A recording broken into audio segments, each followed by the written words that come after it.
How did you feel when you realized this dream you had of being a lawyer since you were young, maybe it's not for you? It's hard. I don't want to talk about it actually.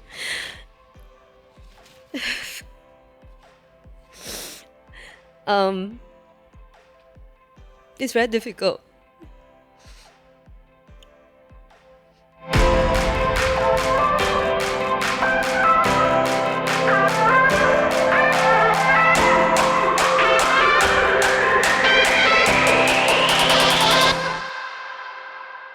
Hi, I'm Shulin and welcome to a special episode of After the Bar. And today, I won't be the one asking the questions because I have my coach and mentor, Georgina Chang, who's here to ask me the questions. Welcome, Georgina. Thanks, Shulin. I'm really happy to be here. And especially since I've had so many intimate, deep conversations with you, I've seen the wonderful, dynamic, driven, and yet vulnerable person that you are, and I would love for people to see that about you. Thank you, Georgina. It means a lot that you're here because you've coached me throughout my journey for season 2. And yeah, I'm just so pleased that you're able to be here and I'm in the hot seat for once. Yes, and so we'll get to it right now. Okay. Shulin, this is a question that I know many people have asked you. In fact, most of the questions came from listeners. Why did you start this podcast? So yes, I get this question a lot. And well, I have had so many coffee chats with thousands of lawyers. And every time I meet someone, I learn something new. And I thought it almost feels selfish to keep, all that wisdom, some of the funny jokes, and a lot of insights from lawyers to myself. So I thought, okay, why not try doing a podcast? And I think After the Bar is probably the first video podcast for legal for Singapore. And I wanted to be the first mover. So why not? Just try. Yeah. And there were also many other reasons. Yes. One of them you told me before was for your younger self. Yes. Yes. Yes, it's for my younger self because sometimes it's difficult to talk about it because it kind of brings me back to a time when, I felt lost. I felt like, I guess it was very difficult to accept that I couldn't be a lawyer, And I always tell this to a lot of young lawyers I meet, like, don't quit law at the first instance. Because I feel like I called it quits way too early. And starting the podcast was my way of sharing, the wisdom to people who are finding it difficult to find their way in the legal industry. Because I felt that way. I felt, when I first started as a lawyer, I felt, oh my gosh, I could never measure up. I was excellent in school. I was excellent in everything I did until I graduated from law school. And so when I was a lawyer, no one knew this, but every day I went back home, I started sending out my CV, and now that I know what I know, I hope that people don't have to go through what I did. Of course, now you have the internet, there's LinkedIn, but a lot of people still feel very alone. So in doing the podcast, I want to offer options to people. I want to offer information to whether it's junior, aspiring, mid-career, senior lawyers. And I know there are a lot of non-lawyer listeners out there. They gain a bit of something and they realize that, not all is lost. There is some hope. Because a lot of the senior lawyers on the podcast were once young too and finding their way. So there is something, hopefully for the podcast, it offers something to the listeners out there. Shulin, how did you know that you didn't measure up as a lawyer? Okay, that's a difficult one to answer because I have high standards and high expectations of myself.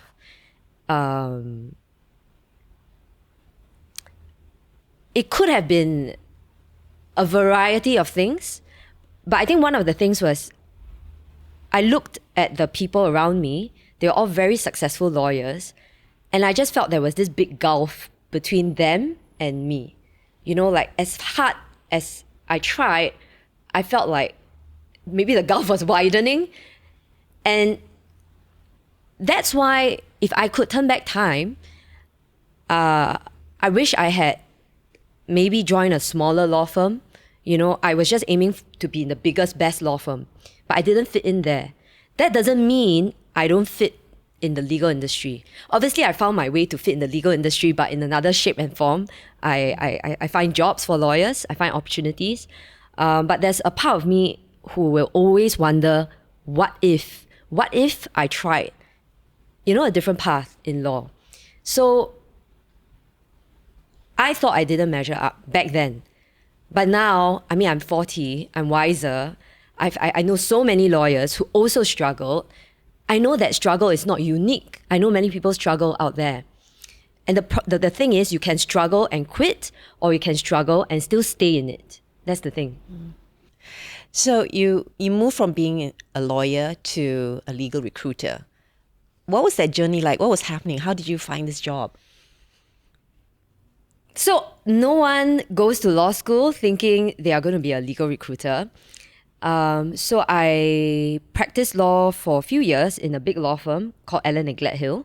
And then after that, I knew that wasn't for me. I went to be a DPP for all of 4 months. I tendered at the 3-month mark. I wanted to do what you see on TV, grill the witnesses on the stand, yell objection or your honor. So I did all of that. And then actually I wanted to do that for at least 2 years. But a recruitment firm, Hudson, my former employer, came knocking on my door, and I decided to give it a shot because I had already known for a period of long while. In fact, I think the first few months of being a lawyer, I really knew it wasn't for me deep down, but I wasn't ready to confront it. Then when this recruitment firm came to me, I thought, hey, sounds like a good idea. I'm good on the phone. I like meeting people. And you know what? If I can't hack it, I can find myself a new job as a lawyer. So I thought I'll try being a legal recruiter. And were there other things you tried as well? Yes, in that journey? For sure. So when I was working as a lawyer, and hopefully my ex-boss doesn't hear this, but I was sending out my CV almost every day. And I applied to, I remember Procter & Gamble. I made it all the way to the end, even the written test, but I failed. I applied to Wing Tai Asia. I even met a director. Her name is Helen. And she was the one who gave me really excellent advice. She said, girl, whatever job I'm going to give you is going to be a fraction of your pay. You better just stay put. You are doing the rash thing. So I thank her because I stayed on in law for a couple more years longer than I had expected. I even did a fashion course with LaSalle. And I thought that, maybe I can be a fashion buyer or fashion designer. 2 months of that course made me realize I stick to buying clothes. I better stick to buying clothes, I cannot design clothes. And so yes, I tried a lot of things. But I realized at the end of the day, lawyers do get paid a lot, so it was difficult to walk away from the paycheck, number one. But I also quickly realized, precisely because it was difficult to walk away from that paycheck, I better walk away from it earlier rather than later. Because I had no mortgage back then, I was not married yet, no kids. So if I wanted to try something new, I better try it more quickly, in my 20s. How did you feel when you realized this dream you had of being a lawyer since you were young, maybe it's not for you? It's hard. I don't want to talk about it actually.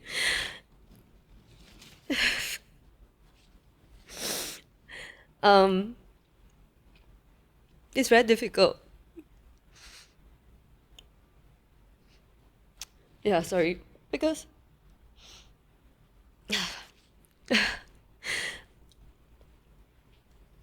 I think all my life I was working towards being excellent. Right, being an excellent student, and then making it into law school.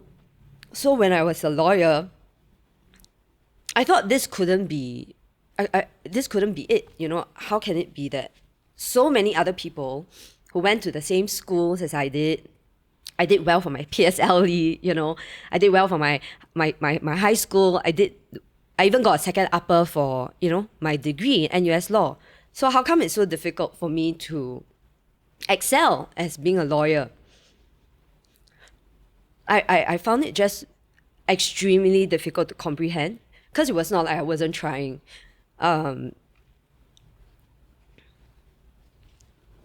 Yeah. I mean, it's been so many years. I'm still surprised that I find it so. I'm still emotional about it. So there is a part of me still that wishes I could have stayed in law. Yeah. Georgina, you know what buttons to push. Yeah. Okay, you do a quick. My makeup is ruined. It's not. Yeah. Just dab. Just dab. I have my powder. I go and take.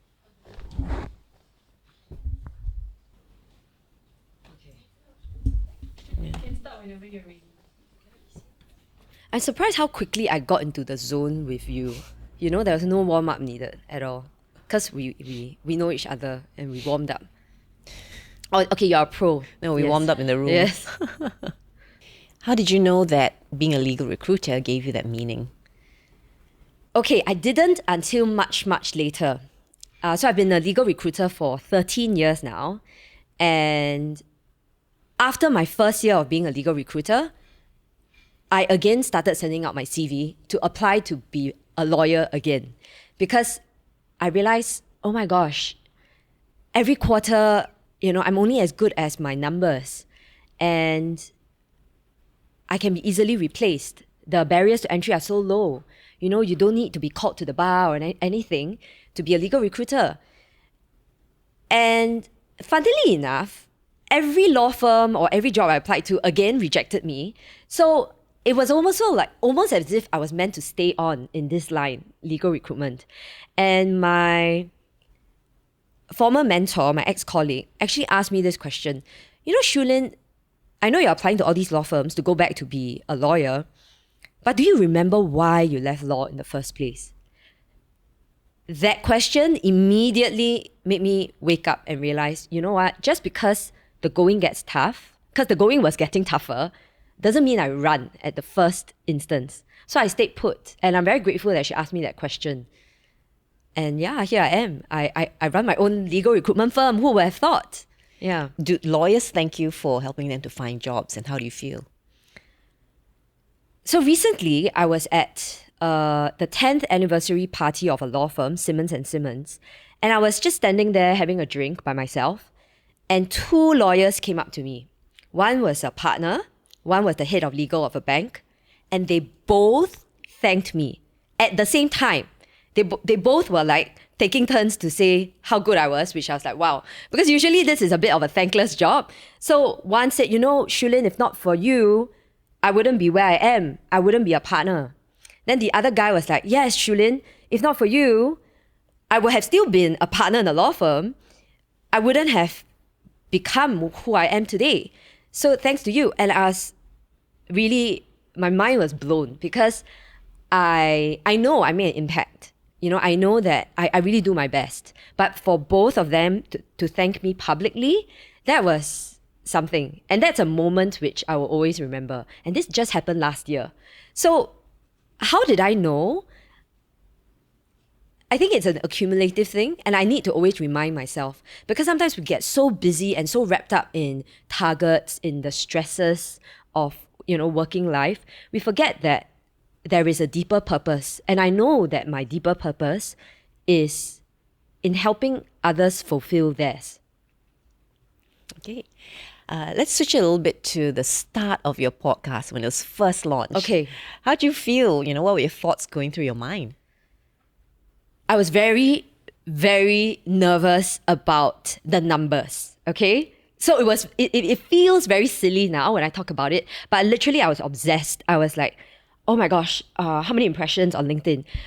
Oh my gosh, only single digit on YouTube, So when it first launched, I was very excited, but I was more nervous than excited. When I was doing it, I was filming it, I had a lot of fun because it was, like a coffee chat. It's just that there are cameras. But when it was actually launched, I felt the judgment of the people, the invisible judgment. And some of it is self-imposed, it's a lot of pressure that I put on myself. But I felt scared that people would think, who does she think she is?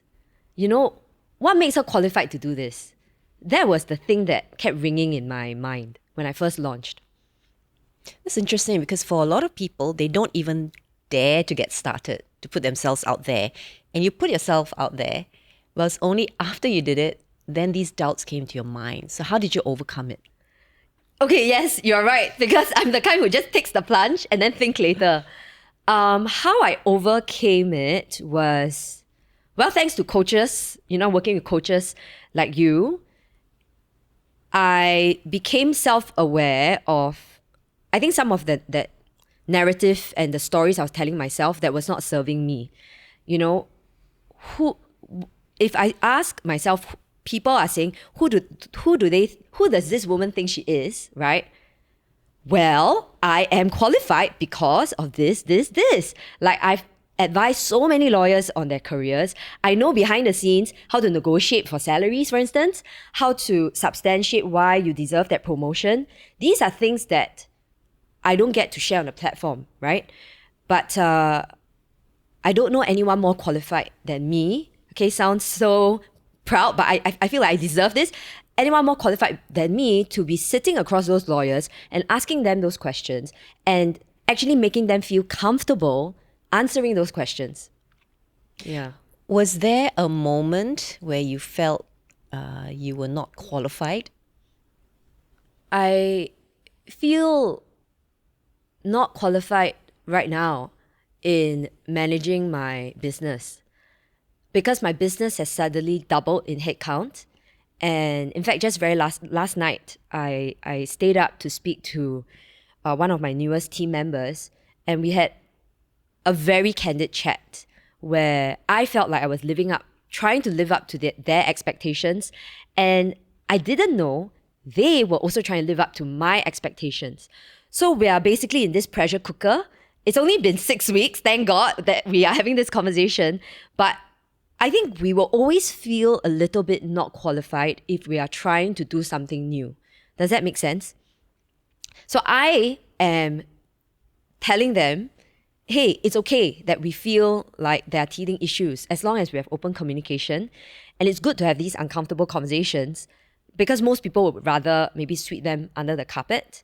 But precisely when we don't feel qualified is when we need to find out how we can be a bit more qualified.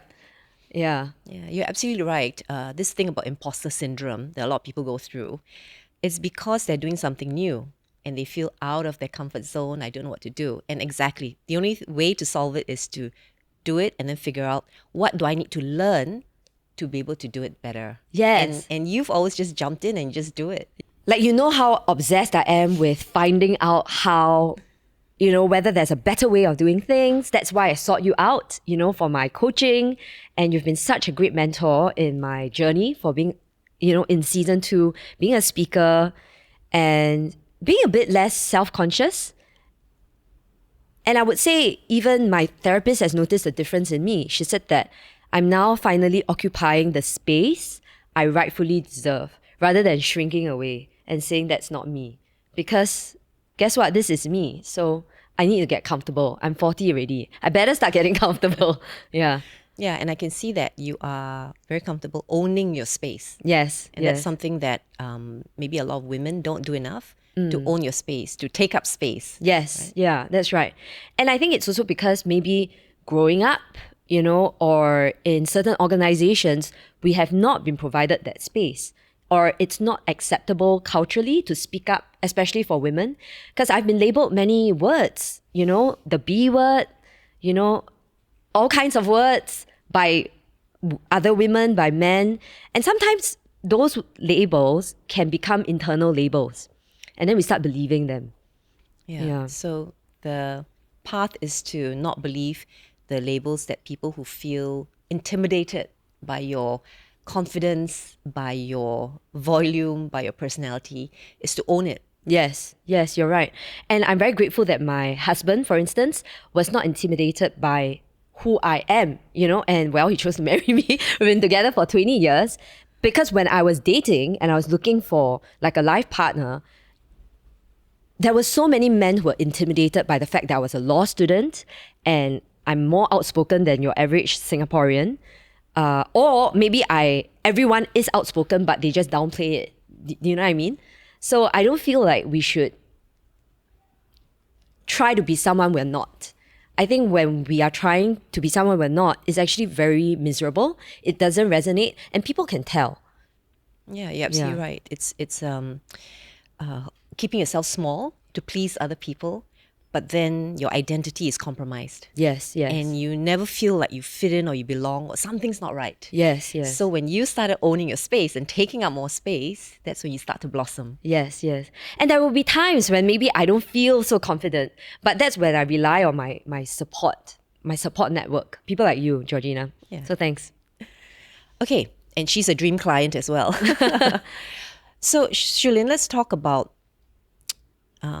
the late Adrian Tan. Yes. You know, many people, talk about his dry wit, his humor, and many of us didn't get a chance to interact with him. You have in so many ways. Can you share that? Yes. It's because of the late Adrian Tan that he gave me the idea to do this. He wanted to ask me a lot of questions on my podcast, and I remember being very surprised by that. I was like, hey, hang on, Adrian, I'm the one asking the questions. Don't keep asking me questions. So we made a pact back then that he would come back to ask me questions. So yes, I was very impacted by his passing because it was rather unexpected. We all thought that he was rallying and was going to come back. During the podcast episode, he was in the pink of health. We had no idea. And that is definitely one of the most memorable episodes because he talked a lot about how his career path was completely not linear. He went into conveyancing law. He hated it. Then I think he went in-house.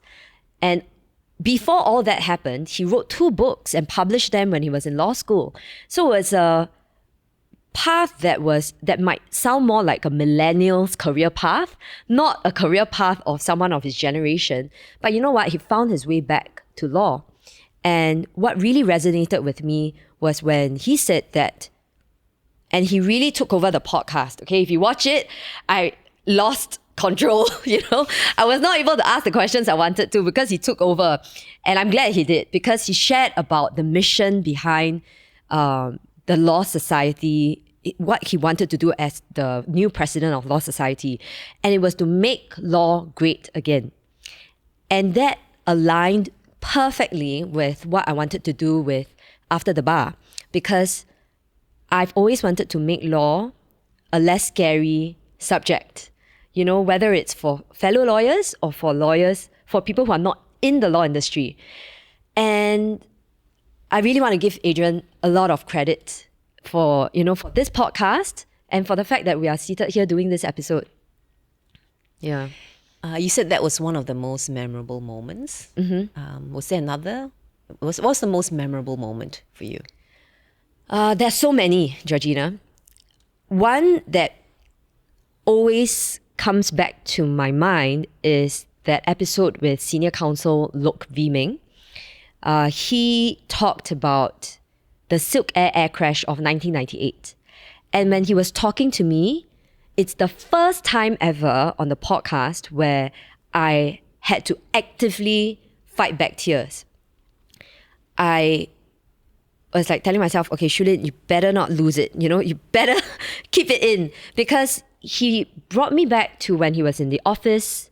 He was talking to a widow whose husband, walked out in his business wear and came back in an urn. Like, how do you deal with that kind of loss? And back then she had a newborn baby. And because V Ming was representing the insurance company that insured the airline, they were tasked to ask the family members to fill out paperwork to prove that they are the next of kin. And I remember V Ming telling me this. The widow said, Mr. Lok, I can fill out 19 pages of this, no problem. But if I fill out, I don't know whether I have the will to live anymore. And when I heard that, I was my goodness, to me, it's just a headline, Silk Air air crash. I had no idea the impact of this air crash and the work that Ming and his team were tirelessly doing. Because they could very well just say, we just want to get it done. But they did it with so much grace. They gave the family members of the victims the dignity and the grace they deserve. So I think that's something which speaks so much to the kind of person Ming is, made me realize that the role of a lawyer is not so simple. It's not just filing an application or putting in billable hours, charging it to the client. It went way beyond that in this particular case. For Ming and his team, they will know forever that they have given the closure that these family members of the victims deserve, and it's given them a lasting impact. And I remember Ming also sharing on the podcast that he advised the CEO of the airline back then to speak and meet with some of these family members. And I believe that made all the difference. So the role of a lawyer goes beyond what we can see or even imagine sometimes.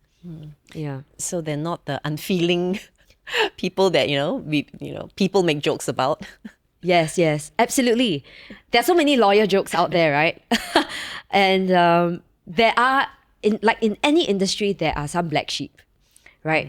I believe there are none on After the Bar. But on a more serious note, Ming is someone everyone who knows him really respects.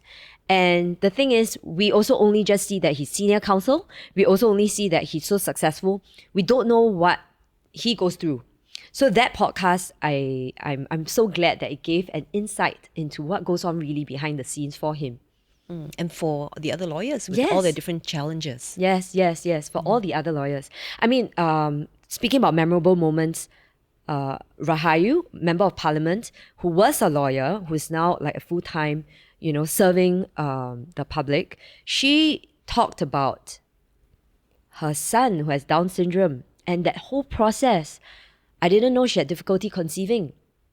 That's a very common challenge now that women face. And beyond that, she talked about how too often women judge other women, and I'm guilty of that. Honestly, I would say that. So when she said, we shouldn't judge, I was like, yeah, we shouldn't. Yeah, I know that. We know that intellectually. And then she went on to talk about a real life example of how she did once judge too, when she was in a position as a lawyer and she needed help. Because when we are so stressed out and, we're trying to juggle so many things, the last thing we want to know is, someone is going on maternity leave. Or, oh my gosh, this person has a sick child. Because we're only concerned about the right now, right? So that conversation was also very illuminating for me. And hopefully many people out there. So you've interviewed so many people as a legal recruiter. Did you think that interviewing lawyers for your podcast was going to be different or same? Okay, so I very naively thought that it wouldn't be that difficult. Because come on, I ask questions and I interview people. I ask very intimate details about their salary, their motivations, their drivers. So I thought, how hard can being a podcaster be? I have so much training. In fact, I felt like I've been training all my life to be a podcaster. But when the cameras came on, the lawyers I've known for years clam up. They suddenly feel very self-conscious, and some of them are very nervous. And I was very surprised because these are very senior lawyers. So I realized my job, first and foremost, was to make them feel at ease, to make them feel comfortable, and to let them know, yes, there are cameras, but it's just the two of us. And whatever conversation we have, be as open as possible, because the impact that we'll have on the listeners will be immense. But if I'm guarded, like right now, right? If you're asking me questions and I'm guarded and I'm scared to reveal too much, the value that the listeners will get will be less. Yeah. That's absolutely true for podcasts. It's a lot more intimate. It's about letting people open up because that's what listeners want. Yes. And always, obviously, there's a process of, letting people relax, warm up, and then feel comfortable with you Yes. when you're speaking to them. Yes. So in that sense, who is on your wish list for your podcast? Okay. So for season 3, and yes, there will be a season 3, I'm keeping my fingers crossed that Minister Shanmugam will come on the podcast, because I did ask him recently and he said he will consider it. And maybe, who knows, Senior Counsel Davinder Singh, maybe. I have not approached him. So this is really just my wish list, articulating it. And there is this legal influencer in tech in the US. His name is Alex Su. So I've been following him. Again, he does not know that he's on my wish list. So I might reach out to him after this. And yeah, who knows? I also have a few remarkable women I want to approach. I think season 3 is going to be something different. I want to push the boundary a bit more. Yeah, tell us about your vision for season 3. What's that going to look like? So season 3, I want to have a bit more fun with it. So season 1 started off quite easy breezy, right? Until I got obsessed with the stats. And it was still fun because I had no expectations. No one had expectations of me. I had very low expectations of myself. And the mission was even, I told Susan De Silva when I was pitching to her, Susan, if we impact just one life, just one. So the bar was very low. Just one person listen to our podcast, we're good, okay? And then who knew? It's now heard in 27 countries. It's top 5% shared. It's insane.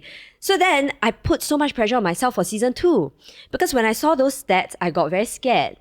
And I think I was pretty stressed out for season 2. And I was quite stiff, quite uptight. And you can kind of tell from my body language. Maybe I loosened up towards the end of season 2 because there's a few.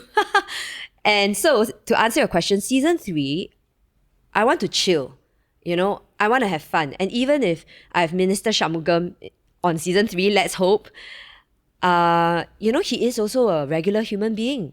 I mean, he has huge responsibilities on his shoulders. He's so purpose and mission driven. I would love the listeners to see there is a human, side to him. There is a softer side to him. And in order for people to open up to me, I need to relax. So I want to relax for season 3. Yes. Well, you opened up a lot on your podcast today. Yes. So I think you set the bar or the feeling for your guests to know this is a space to be very open, very human, share your pains so that someone out there or the many people out there will resonate and then they feel inspired or they feel comforted. I hope so. I mean, I didn't expect that, I would open so much up to you. I mean, well, I should have expected that. It's you.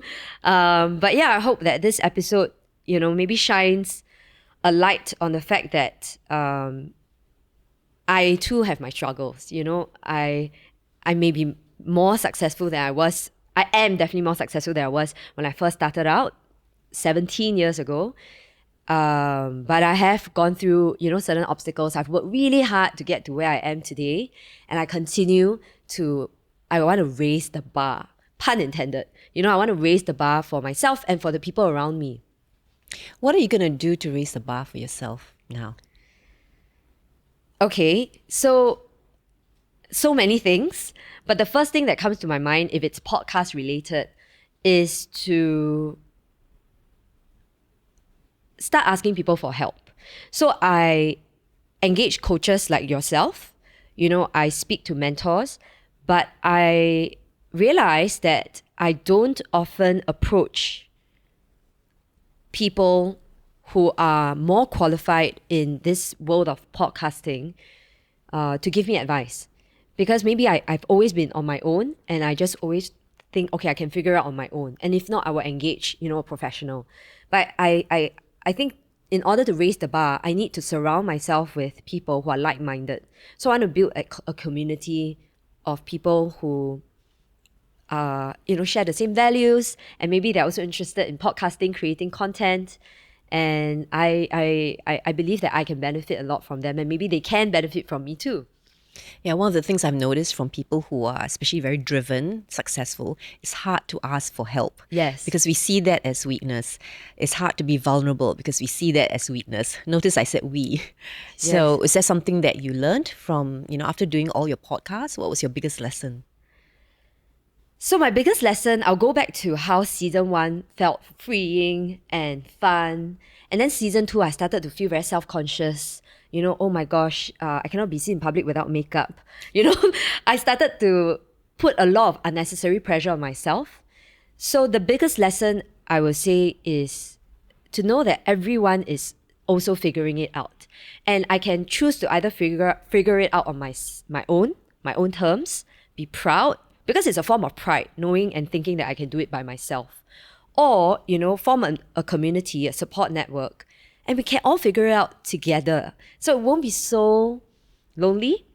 I wouldn't feel so helpless, because that's a victim mindset, right? It's like playing the victim card. Oh, it's so difficult. It's all on me. But if I can approach other people can approach me, it will be a lot more fun and I can relax. So season 3 is going to be about growth, because I remember my pastor saying there is no comfort in growth and there is no growth in comfort. So if I want to grow, I know that it's not going to be comfortable. But maybe I can be a bit more comfortable if there are other people who are uncomfortable together with me. We can all commiserate together. Yes, exactly. Yes, that's right. So this is a regular feature on After the Bar, and we'll turn the tables on Shulin for the rapid fire questions. Yes. So the thing is, these questions, you've already seen them, so you have an unfair advantage over most of your guests. But I've thrown in a few, just a handful. Oh dear. Very simple ones. Okay. But we'll start off with a few things first. So let's start. Describe your podcast in 3 emojis or words. Okay. So mind blown emoji, crying, laughing emoji, and thinking emoji. Okay. Any podcasting rituals that you do before you start recording? Yes. One of them you taught me. So one of them is, meditating for at least like a minute or two to get myself in the right headspace. And another podcasting ritual is I always have some manuka honey before I go. And if I can get coaching, I always get a coaching session before I embark on the grueling podcast filming season. Okay, one word to describe your podcasting style. I want to say freestyle, because actually for a lot of the podcast guests, they get a list of questions beforehand, but during the podcast, I freestyle quite a bit. And sometimes I can see their face, they're like, oh, this is a new question. That the way you're doing it now. I know, I freestyle through in a few questions that you're I loved how you answered them. That was very real, very raw, very sincere. That was the real Shulin that your listeners want to hear from. Yes. Yeah. Thank you. Okay, rapid fire. Coffee or tea? Wow. I like my matcha latte with a dash of coffee. So both. Yin yang. Morning or night? I'm a morning person. Beach holiday or historical buildings? Oh my gosh, I'm more of a shopping kind of girl. So neither. But yeah, I'm a city girl. Okay. Yes. Chicken rice or bak chor mee? Definitely bak chor mee. And the one at Lavender. Okay. Yeah. Cats or dogs? Dogs. Okay. And back to yours. One word to describe After the Bar season 2?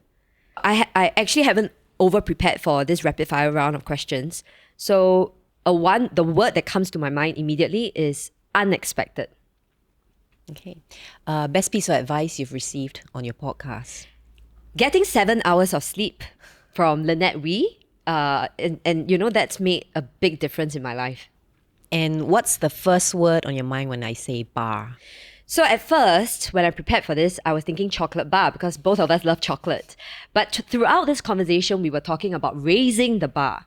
So I think it has a different connotation. So after the bar is when lawyers get called to the bar. You know, what do they do after that?